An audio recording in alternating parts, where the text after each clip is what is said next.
Yes sir. Salut.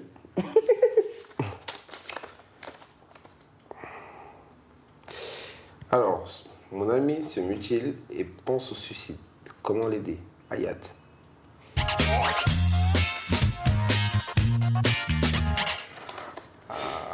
C'est pas une question marrante. Non, du tout.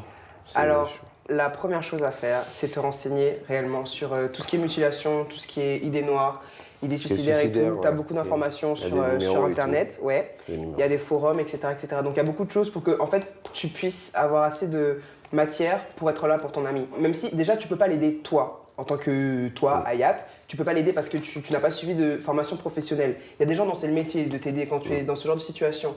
Donc, il faut lui parler pour que ton ami comprenne que c'est important qu'elle se fasse aider par un professionnel, donc elle aille voir un psy ou un truc du genre, voilà. Donc il faut en parler à un adulte, il faut voir si ses parents seraient d'accord. Si ses parents sont pas d'accord, il y a des endroits sur Paris, tu peux te renseigner sur internet, ou en tant que mineur, tu peux être suivi par un psychologue gratuitement, voilà. Ok, d'accord. Ouais. Se mutiler. Oui, se mutiler, en gros, c'est tu vas prendre une lame ou n'importe, et en fait tu vas te mutiler soit sur les bras, soit sur les cuisses, voilà. Quand je dis il faut que tu te renseignes, c'est pour que tu comprennes en fait que le mal-être de ta copine, c'est pas de sa faute. Si elle est dépressive ou suicidaire ou quoi, c'est pas elle qui l'a décidé. Et il faut pas que tu la frustres en fait, c'est ça. C'est ça. C'est très délicat en fait, c'est pour ça que c'est mieux d'aller voir un spécialiste, quelqu'un qui est compétent dans ce domaine-là. Parce que mine de rien, moi personnellement, face à cette question, j'aurais dit, elle peut travailler sur elle-même et voir la vie du bon côté. Alors que c'est des choses qu'il faut absolument pas dire. C'est des choses qu'il faut pas faire parce que c'est pas de sa faute, c'est pas ce qu'elle a voulu. Donc le mieux c'est de voir quelqu'un qui s'y connaît. C'est ça. Et en tant qu'ami, juste la soutenir et ne rien lui dire qui pourrait justement la frustrer ou la rabaisser en mode tu devrais penser de manière positive, tu devrais sortir, machin, et regarde ta vie, il y a des gens qui sont plus malheureux et tout. Ce sont des choses à bannir. Et généralement, je pense que si elle est arrivée à ce stade-là, c'est qu'elle a déjà essayé tout ça, je pense. Oui, bien sûr.